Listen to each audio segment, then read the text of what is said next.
This is Gus Summers, and you're watching In-Show Celebrities. This is the time I take every Monday to talk about some of my favorite films and actors. This week, we have another of Hollywood's grand actors, Mr. Warren Beatty. This fine actor, writer, director, producer, has been involved in so many great films. It's incredible. And the majority of the films that he has done, he has had a hand in either developing from the beginning or at some point coming in and changing it and having it fit perfectly for his own acting style and his own persona. He had the ability to change stories that made many of them into Golden Globe or Oscar nominated films.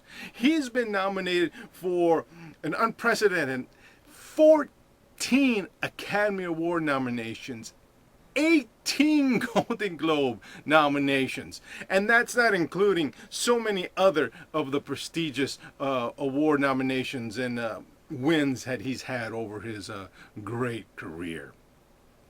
Well, first up, we have, as always, one of my favorite films. I think all of these are my favorite films. But truly, it's one of my favorite films. I remember seeing this back when it came out, and there was just something about the film. But for me as well, there's just something about Warren Beatty that captures my attention. He truly has that star quality where you want to watch him and you want to get involved in his films and find out invest yourself and find out what happens to the character. Well, this first film earned him so many great accolades. The movie Heaven Can Wait. He plays Joe Pendleton, the star quarterback for the Los Angeles Rams. This is back in the late 70s when Los Angeles still had a football team.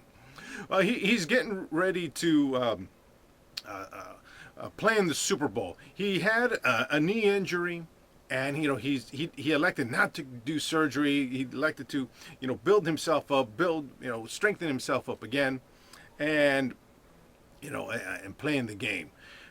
It gets revealed to him that he's actually going to start the Super Bowl. So he's really excited, and what ends up happening is, as he's always bicycling everywhere, and he's very fit. He drinks a liver and whey shake. And I was like, oh really? And I love liver, but liver and whey shake, that's a bit much. Anyways, so he's very health conscious, so he bicycles everywhere, and you see him bicycling, and you see him enter a tunnel, and you see these two cars racing, and you suspect that he's going to be killed. So what ends up happening is he has like a guardian angel who takes him out before the accident. And so now he's in heaven. His guardian angel is trying to tell him, that he's dead, he's not dreaming. And Warren Beatty's all, no, I don't belong here. I got to play in the Super Bowl. I'm in the best shape of my life, and so forth. Well, just a quick note: his guardian angel is also like his co-writer, another great writer and actor and such. Buck Henry. Buck Henry is always the guy that you say, wow, he's the one that wrote that. He's the one I recognize. A great talent in and of himself. So he's trying to convince Joe Pendleton that he's dead. Joe Pendleton's not buying it, and finally they have to call Mr. Jordan, another grand actor, Mr. James Mason. Like I said, he plays Mr. Jordan, who's trying to explain to Joe that that he is dead, that he's no longer living, and he ends up asking a few questions, and he finds out, he asks somebody, he goes, well, let me know when is Joe Pendleton supposed to be here? And he finds out that he's not supposed to be there for another like 50, 60 years. You see, I told you guys were wrong. I need to get back. I need to get back to my body. And James Mason, what I liked about James Mason in this whole film is that James Mason always had this calm demeanor, but he played Mr. Jordan so lovingly. When he calls Warren Beatty. You know, at first he's calling him, you know, Mr. Pendleton, and then he's not listening. He goes, Joe. And I just like the way he extends his arms. Joe, Joe. He has this tone of voice that is so soothing that I think it would make anybody just go, okay, what do you need? You know? So he tells Joe Pendleton, you're right, let's go back, and finds out that he's been cremated, so now he can't go into his body, and so now he can elect to pick someone else. So part of the process is him electing to pick someone else. So ultimately he settles for this really rich man, Leo Farnsworth, who was just killed or being been poisoned by his wife and private secretary, so they can take over his empire. A couple of great actors again. His wife, Julia, played by Miss Diane Cannon. I mean, she was just a huge star. And his secretary, played by his name is Tony, played by Mr. Charles Grodin. Again, you know, another grand star. They all work wonderfully, and again, Tony, you know, as a press secretary. You know, he's neurotic, the way he just looks and acts. He's trying to understand. We just killed him, but, you know, he's alive again. Anyways, so now they're trying to plot to kill him again. They don't know how he survived him poisoning. And Warren Beatty says, hey, you know, this body's pretty good. I can get it back into shape. And so I can go be quarterback for the Rams. So that's his whole intention, you know, to be quarterback. That's what he wants to do. But he has to convince the team to give him a tryout. So he gets his old coach, his old, you know, health trainer and what have you, played by Max, another grand actor, Jack Warden. He has to convince him that that he's really Joe Pendleton inside, not Leo Farnsworth, the man he sees. So there's that whole process. And then on top of that, there's a young lady from England, because she's there bringing petitions to Leo Farnsworth, whose company is deciding to, you know, take over area in England. You know, people are going to be out of work. They're going to destroy the land. So she's there. Her name is Betty, the beautiful Miss Julie Christie. You know, she's there, you know, bringing them the petitions. And Joe Pendleton, when he sees her, he's like, she's kind of the reason why he chose that body, because he wanted to help her. He ends up, you know, having feelings for her, and she has feelings for him. So there's the love story. So here he is. You have Diane Cannon and Charles Grodin, you know, trying to kill Leo Farnsworth to take over the empire. You have Max, who finally is convinced that he is Joe Pendleton, you know, going through that head trip, trying to train him for the Super Bowl. And now he has Julie Christie. There's his love interest.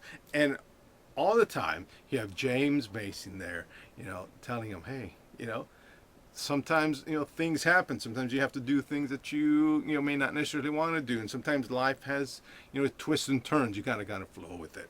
But, you know, again, great film. He received, if I remember correctly, 10 Academy Award nominations. It was like a huge film. It received so many great accolades. Anyways, next film. I think it was, there has been so many, and it's just choosing one. And this one, again, I remember seeing this in theaters, and it was, again, such a huge film, and it made so much money. And what he was able to do is create a film that not only looked spectacular, but had a true story that you would want to follow. It was intriguing. It made you want to watch it. Of course, I'm talking about Dick Tracy. You know, it's the great detective, Dick Tracy, with his yellow fedora and his yellow raincoat, and all the cast of characters. And you know, the movie's set in the 1930s. And what's great about it is that it actually looks like a comic book brought to life, but it's not comic book-ish, where it looks weird. Had the ability to create this world that seemed real, even though the cast of characters were,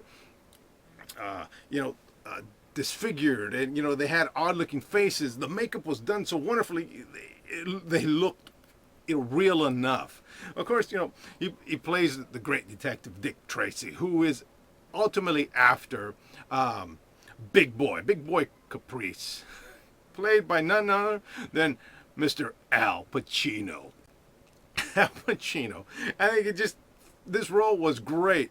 If you stripped off all the makeup off everybody and just put it into a 1930s noir film, it'd be great by itself.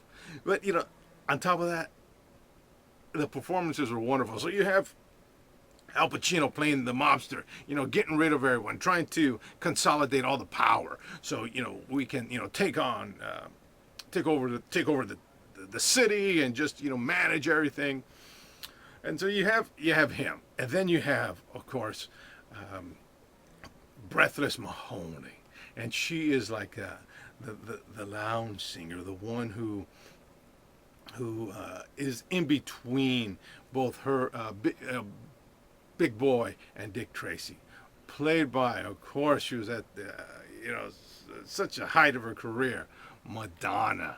She comes in there and playing the lounge singer, singing the songs, trying to seduce Dick Tracy, and you can see him struggling because you see him do care for her, not as the sultrous singer, but as a true person. That's one thing I liked about the film. I liked about his character, that he saw her for her, a beautiful woman who has pain, who has hurt in her life, and he wants to somehow comfort and take care of her. Great little add to the film. But not only that, you had his love interest and the woman who was devoted to him, Glenn Headley. She plays Miss Trueheart, the devoted love and friend of Dick Tracy, who encourages him and is with him all along. So you have her in the mix, and then you have the kid, the kid thrown in there, and he he does wonderfully. He's played by Charlie Corsmo. He's a street savvy and tough talking or fast talking kid that that knows the streets, and ends up being a big benefit to Dick Tracy. Well, there's this one great scene where you see all the bosses together, and Al Pacino is trying to convince him, look, we got to get together. I'll be the leader, and you all follow me, and we can take over this town. And there's one guy way at the end who is the only dissent. He goes, I don't need you. I'm not going to be a part of it. And what's great is that at one end you have Al Pacino, and this actor doing a cameo, Mr. James Caan. So here you are. You have Al Pacino and James Caan in the same scene. And of course, it's a throwback for all of us who love films to The Godfather. You have Michael and Sonny together in a scene. what a great scene. That's just great to see. Those two actors together. So ultimately, Al Pacino takes over. The criminal enterprises, they're just destroying the city. Dick Tracy, wants to take down Big Boy. And at one point, Big Boy tries to bribe him. Dick Tracy has none of it. And then from then, he's just trying to kill him and so on and so forth. And so you end up having another cast of character come in who has no face, who wants to, throws all sorts of things into the mix to really destroy. It seems to be like to destroy Dick Tracy, to destroy Big Boy, to take over. So it's a really good, interesting story. Even with all the makeup and all the all the cartoonish scenes or what have you, you still get sucked into a story that is really good. If you just take the time and watch it, you'll realize this is a good story. This is basically a cops and robbers story, and the look just adds to it. And again, another great film. Cops and robbers. Dick Tracy. So the last film, it's a film that really put so many things on its ear, just threw everyone off when it came on, because he was he was really able to, talk truth in this film. Pointed out many different aspects of our political system and what compromises people have to do to advance in the or continue in our political system. The film, Bulworth. He plays Jay Bulworth, a senator who is in a few days is going to be up for re-election. So he's struggling with the changes in the political environment. First, he was a really big Democratic left-leaning liberal, and he finds himself that his young contender is more of a populist. So people are really listening to his message. And so what he decides to do is kind of shift his campaign and become more conservative. So he's taken on the conservative ideals, and he's struggling with that because that's not how he started, it's not who he is. And what ends up happening is that he decides, you know what, this is too much.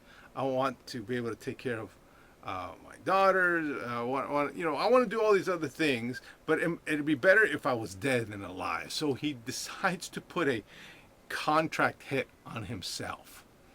So in the next couple of days, his insurance policy comes in. His campaign will be over, and it'd be better.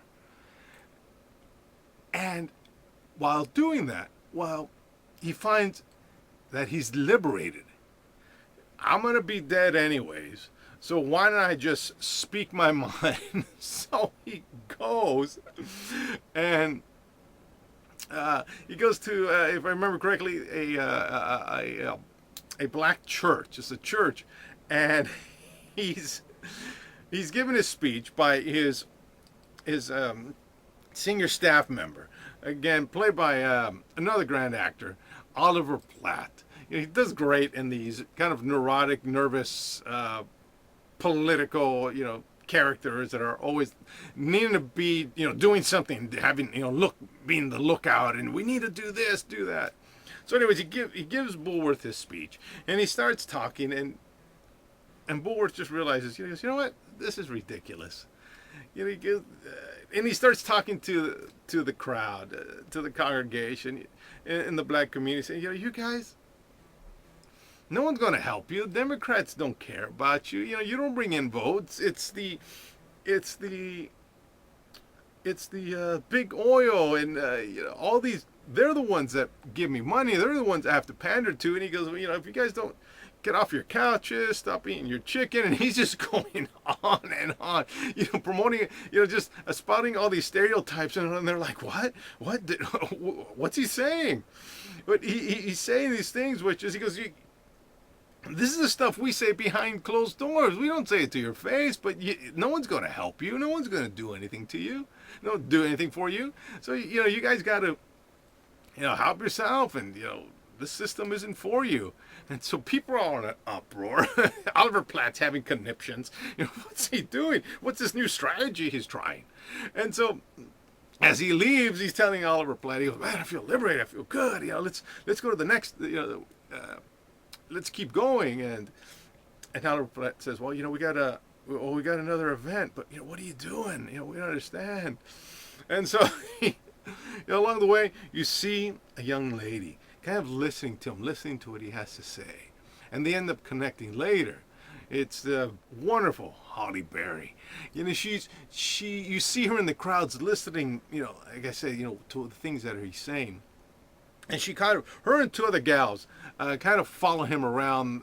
The two other gals are like, hey, Mr. Bulworth, hey, we want to be involved. What can we do? And he says, why don't you go to the hotel, Bonaventure, I don't remember what hotel it was. Why don't you go over there, ask for the help? And they're like, all right. So the whole time, him and Oliver Platt are talking. They're being video recorded by C-SPAN, so they're catching everything that he's saying. And behind the camera, who's catching him is Sean Astin. He's just He doesn't really say much in the film, but he's just, just watching them, and it's like, what's going on? So, he's documenting everything. So they get to the next event, and it's all based here in L.A., and he's in Hollywood, and Oliver Platt says, okay, here's your speech.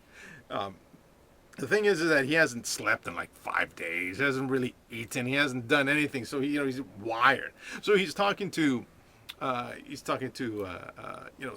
executives and stuff, and then he just starts going off on. He goes on them. You guys produce terrible movies, and you guys this and that, and and one guy says, well, why do you come here if you think so low about our product? And he says, well, my people, they always make these campaign stops. He goes, because we always hit up the rich Jews. And they're like, what? Everyone's like, what? He goes, yeah, we always have to pander to you guys, but you guys got the money. And he's going on again, more stereotypes about the the film industry. People get upset, and Oliver Platt's all, what are you doing? He's all, man, I feel good. You just get this off my chest and just say it as it is. And so this is what's happening through the story. So he ends up connecting with Halle Berry, and she's saying, it's interesting what you're saying. She's trying to connect with him, and he really feels, what's interesting is that he really feels liberated, because what's he got to lose? I'm going to be dead in a couple of days. So who cares? And he goes around to meeting, and saying whatever it is he feels like saying. And then you see the characters in the film start to come out, all the different people who are involved now. So now you see, like I said, we mentioned Oliver Platt. We mentioned Paul Sorvino, who is part of the insurance company, lobbyist for the insurance company. Start to emerge and say, what's going on? What are you doing? Later on, when him and Halle Berry connect, she takes him to where she lives. I believe she lives in South Central Los Angeles. He sees Don Cheadle, meets Don Cheadle, who's in charge of basically the criminal empire there, and he's getting all their different takes. He meets her family, and and they're talking with him and saying all the things. Their perspective on things, and saying, it's interesting the things that you're saying, you're really speaking for us. What the movie does is that it forces you to see things as they truly are. Politicians really had to speak their minds. What would they say? So, that's one thing about the film. But, there's a scene where he has to change his clothes. He has no clothes, so he has to take some clothes from, I think, Halle Berry's brother. And he's wearing this beanie, big baggy shorts, big baggy jacket, sunglasses. He looks like a hip hopper. And, throughout the film, he starts hip hopping because the two gals who are with him are really into hip hop. So he's rhyming, a lot of his answers are in rhyme. So it's like, and he does really good. It's funny. It's a really great shot. Well, I do want to talk about one scene. There's a scene where, he's walking through, South Central at night, and there are all these little kids. Hey, homie, what are you doing here? They're saying all this stuff to him. And he goes, you guys want some ice cream? And, here they are. They're little kids who are involved in this tough life, wearing guns and everything, and all these other things. And then here they come in out of the store eating ice cream. We're all like, yeah, it's really nice. What's great was that they were just kids, and he understood that, and because he wasn't afraid to talk to them as kids. And so, wonderful little story, and then how he comes up to their defense. You got to see it. It's a great film, but he's done so much in all these films. Like I said, he's been nominated for so many of the great awards that the Hollywood industry has. He's produced such great product that it's enjoyable. People, when they saw it, just flocked to it. Like Dick Tracy was a huge success. It made I think back in 1990 it was made for like 40 million and it made almost 200 million. You account for inflation how much that was. Same thing with Bullworth. He made it for like 40, 50 million, and it earned, if I remember correctly, like 170 million. Same thing with all these films. So you think about, this is in the 1990s. So it's like making maybe almost 300,000, for these films, and it's just no. Dick Tracy was big, but it's not huge aliens. It was, a comic book brought to life, and people just gravitated to it. The thing about Warren Beatty, has the ability to take a story and mold it and shape it into something great. So when you're seeing him act in it, or direct it, or what have you, the product is just, of course, award worthy.